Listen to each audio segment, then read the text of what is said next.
Eu estou bem, melhor agora que estou aqui com vocês para ministrar, a aula de história.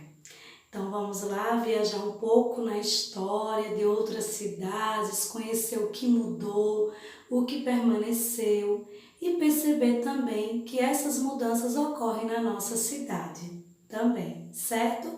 Mas antes de começar, vamos procurar aquele local bem tranquilo e sossegado aí na casa de vocês.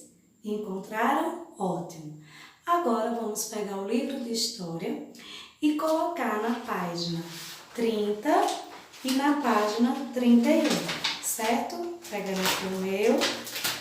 Aí tem assim, essa página aqui, onde vocês irão encontrar no livro de vocês. Aí diz: com base nos conteúdos das páginas 28 e 29, responda as questões a seguir. Na letra A, o enunciado diz assim: marque um X na imagem que representa o meio de transporte utilizado pelos operários do bairro da Moca. Mas para descobrir as respostas, o que foi que ele disse? Que eu tenho que ler o conteúdo da página 28 e 29. Então, vamos lá colocar na página 28 e 29. Isso, vocês irão olhar, se deparar com essa página aqui. Então, vamos ler, ter bastante atenção, para só assim a gente conseguir responder a página 30 e 31. Está bom assim? Então, vamos lá? Leia a seguir o relato do senhor Edgar Alexandre Romanato, um antigo morador da Rua Javari, uma das mais conhecidas da Moca. Ele conta como era o bairro durante a época em que ele era criança, O cotonífice Rodolfo Crespim empregava inúmeras pessoas e pelo menos 4 vezes ao dia a rua ficava cheia de operários que entravam e saíam da fábrica. O bonde 08 Moca e o 11 Breze praticamente tinham seus pontos finais nas esquinas da rua Taquari com a rua Javari. Então, ele quer dizer que aqui é o cotonífice, o local onde são produzidos fios de linha de algodão, naquela época era uma fábrica, e é onde ele fala que não tinha o bonde que passava por lá, o 08 e o 11, levando e trazendo os operários da fábrica. Já na parte aqui, olha, embaixo, ele diz assim: após a minha casa, na mesma calçada, vinha a família Stavali e algumas casas abaixo à venda do senhor Chiquinho, senhor Francisco Tácito, onde o pessoal da rua comprava na famosa caderneta. Como assim, professora? Comprava na famosa caderneta? Porque há muito tempo atrás, as pessoas, e em alguns lugares até hoje, elas não utilizavam o dinheiro de imediato, que só pagavam quando recebessem o dinheiro do trabalho, e não existia também cartão de crédito. Então, eu ia numa mercearia lá, como eles chamam aqui, numa venda, que antes não chamava de mercearia e sim venda, e chegava lá, fazia minhas compras e ele anotava na minha caderneta, o mesmo valor que ele colocasse na minha caderneta, ele colocava também na caderneta dele. E aí, quando eu recebia o meu dinheiro, eu ia lá e pagava a minha conta e ele rasgava a folhinha da caderneta. Muito interessante, não é isso? Depois aqui desse outro lado, na página 29, ele diz assim: pulando várias casas, chegamos ao campo do Juventus, ou Estado Rodolfo Crespim, onde em quase todos os fins de semana, quando não havia jogos do Juventus, aconteciam os tradicionais festivais varzeanos, com jogos que às vezes começavam aos sábados pela manhã e terminavam nos finais do domingo. Então, você imagina como não era divertido. Eles começavam pelo sábado, logo pela manhã, e ia terminar lá no final do domingo. Aí aqui ele colocou uma imagem representando os festivais vazianos, que eram o quê? Eram pequenos campeonatos de futebol realizados por jogadores não profissionais. Não eram jogadores profissionais, mas sim jogadores de lá da Moca que se reuniam e faziam campeonatos de futebol. Já aqui embaixo, ele diz assim: no carnaval, a Javari era um desfile de pessoas fantasiadas ou não. Tinha pessoas que usavam fantasias e outras não. Que lotavam tanto as matinês como os bailes noturnos. E a diversão das famílias era colocar as cadeiras nas calçadas e ficar conversando até tarde da noite, vendo os foliões passarem. Isso foi tirado, de um trecho, lembrando a Rua Javari de Edgar Romano. Está disponível, tem um site aí, E esse acesso foi feito, essa ilustração, em 16 de outubro de 2017. Certo assim, meus amores? Agora, vamos voltar para a nossa página 30 e 31, ler o enunciado e responder de acordo com o que a gente acabou de ler agora. Vai ficar muito fácil, porque eu tenho certeza que vocês prestaram bastante atenção. Concordam comigo? Isso! Aí ele diz aqui, marque um X na imagem que representa o meio de transporte utilizado pelos operários do bairro da Moca. Será que era esse ônibus aqui tão moderno naquela época? Claro que não, E esse aqui? Hein? Não, metrô? Não, Qual será desses que vocês acham que poderia ser o bonde 08 ou o Braze 11? Isso mesmo, esse daqui. Eu irei marcar um X nessa bolinha aqui, certo? Já do outro lado, na letra B, diz assim: o que acontecia na Moca aos finais de semana? O que será que acontecia? Vocês estão lembrados? Eu falei na estante. Vamos lá ver aqui as alternativas para a gente ver se refresca nossa mente e a gente marca o X certinho. Vamos lá? Marque um X na alternativa correta. Todos os finais de semana ocorria desfile de carnaval?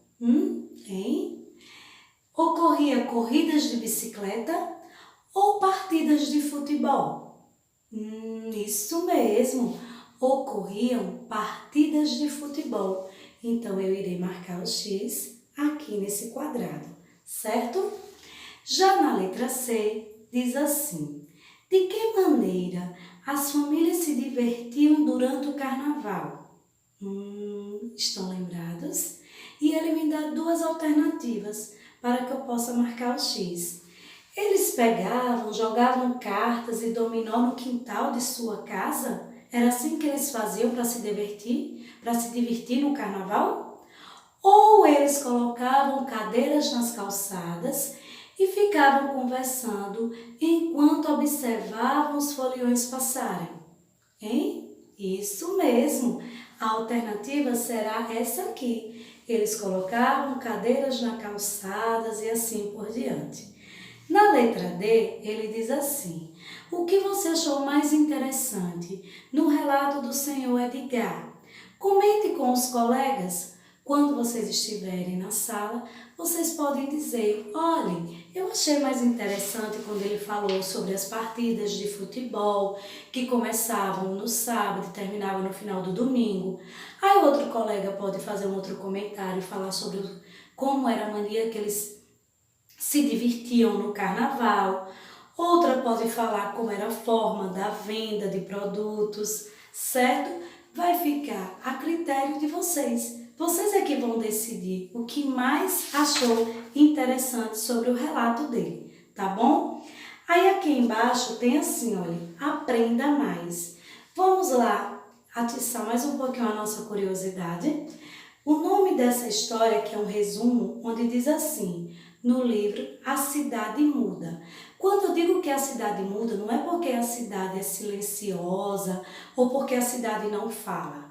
Quando eu digo que ela muda, é porque a cidade de alguns anos atrás era de uma forma e hoje ela está de outro jeito. E todas as cidades mudam, nenhuma fica da mesma maneira de quando era 20 anos ou 30 atrás para a atualidade de hoje. As ruas mudam, os calçamentos, as cores das tintas das casas, né? Muda o jeito da praça, muda muita coisa. E é isso que o livro quis dizer aqui, a cidade muda. Vamos lá ver? Esse livro é de Eduardo Amos, onde ele conta a história de Juca, um menino que vivia feliz com sua família em sua rua preferida. Juca conhecia todo mundo e o bairro era tranquilo. Um dia ele acordou e tudo estava diferente. No lugar da lanchonete do seu Nicola tinha um prédio cinza bem grande. A banca de revistas da Dona Heloísa havia sumido. Apareceu semáforos e faixas de pedestre. O que será que aconteceu com a cidade? Então, esse relato aqui é desse livro, né? A Cidade Muda, de Eduardo Amos, São Paulo, da editora Moderna, e ele foi publicado em 2016. Aí eu pergunto a vocês, Juca era um menino muito feliz, não foi isso que eu falei? E ele gostava de morar lá nessa rua preferida dele, por quê? Hein? Vocês lembram? Isso, porque ele conhecia todo mundo e o bairro dele era tranquilo. Mas aí aconteceu algumas coisas.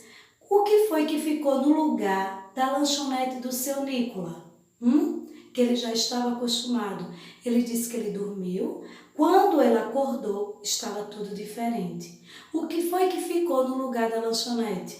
Isso mesmo, um prédio cinza bem grande. E no lugar da banca de revistas da Dona Heloísa, ele disse que ela desapareceu, sumiu. E no lugar dela surgiu o quê? Isso, semáforos e faixas de pedestre, não é isso? Então, o que ocorreu nessa cidade? A cidade mudou, a cidade não permaneceu como era quando Juca era criança, né? Agora que Juca já está adulto, a cidade é totalmente diferente daquela época. E assim, meus amores, eu trago essa história de A Cidade Muda para a nossa cidade, Itabaianinha. Vocês vão ver aqui que ocorreram também muitas mudanças. Foi tanto que eu coloquei assim, ruas de ontem e de hoje. Vocês já devem ter ouvido falar, ou os pais de vocês, ou seus avós, que tem uma rua chamada Rua da Tripa. Hoje é chamada Tobias Barreto. Professora, onde você encontrou? Olha, a Rua da Tripa, certo? Está aqui, olha. E hoje é chamado Tobias Barreto. E por que era chamada desse jeito, professora? A rua da minha cidade era chamada de Rua da Tripa, hoje é conhecida como Rua Tobias Barreto. Por quê? Em virtude do padre Manuel Vieira, quando o prefeito tem mandado construir na nascente via pública um matadouro municipal e as fateiras exporem as vísceras dos animais abatidos nas cercas de arame farpado. Então, por isso, elas colocavam, né, as tripas, como podem dizer, dos animais, nos arames farpados na rua. Por isso que ficou conhecido como Rua da Tripa. Depois surgiu essa rua aqui, Rua da Frieira. Hoje, ela é conhecida como Comendador Souza Leão. Olha ela aqui, olha como ela era, certo? Será que ela está dessa mesma maneira? Claro que não. É só você perguntar para a mamãe, para o papai, onde fica essa rua atual, chamada de Comendador Souza Leão, que vocês vão perceber que ela está totalmente diferente. Agora vamos saber o porquê era chamada da Rua da Frieira.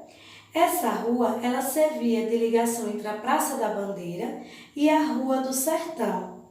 E lá tinha várias coisas, né, como artesão Lira da Esperança, o artesão Pedro Tacheiro, fabricava tachos de cobre e outros utensílios de serventia. Na esquina, ele diz ainda assim, que ficava a bodega de Zé Alves. Hoje, tenho certeza que não existe mais essa bodega. E assim acabou-se o nome da Rua da Frieira e passou a ser Comendador Souza Leão. Depois, veio essa rua aqui, que era chamada de Rua Nova. Ai, desculpa, eu coloquei 2 vezes, Rua Nova. Que hoje ela é chamada de José Genésio de Góes. Era essa rua aqui. Hoje vocês podem perguntar à mãe de vocês: mãe, aonde era chamada a Rua Nova? Que hoje ela é conhecida como José Genésio de Góes. Aí a mãe de vocês irão falar: olha, é aquela rua ali e tudo. Aí vocês vão perceber quantas mudanças, certo? Aconteceu.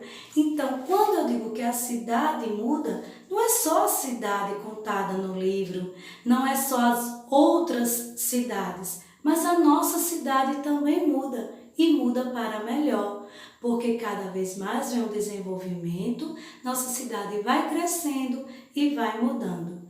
Se tiverem curiosidade em saber de outras ruas com outros nomes hoje, como diz aqui, as ruas de ontem e as de hoje. Se vocês tiverem interesse, peça à mamãe que procure esse livro aqui, História de Itabaianinha, certo? Do autor Juraci Costa, que vocês vão encontrar coisas interessantes da cidade de Itabaianinha.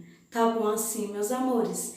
Então, nossa aula de hoje termina por aqui. Espero que tenham gostado, que eu tenha despertado em vocês o interesse de descobrir mais mudanças na sua cidade, tá bom? E aí, querendo descobrir mais, tá aí a internet, tem o livro de Juraci Costa, para que vocês possam aprofundar ainda mais o conhecimento de vocês. Então, um beijão e até a próxima aula. Fiquem com Deus!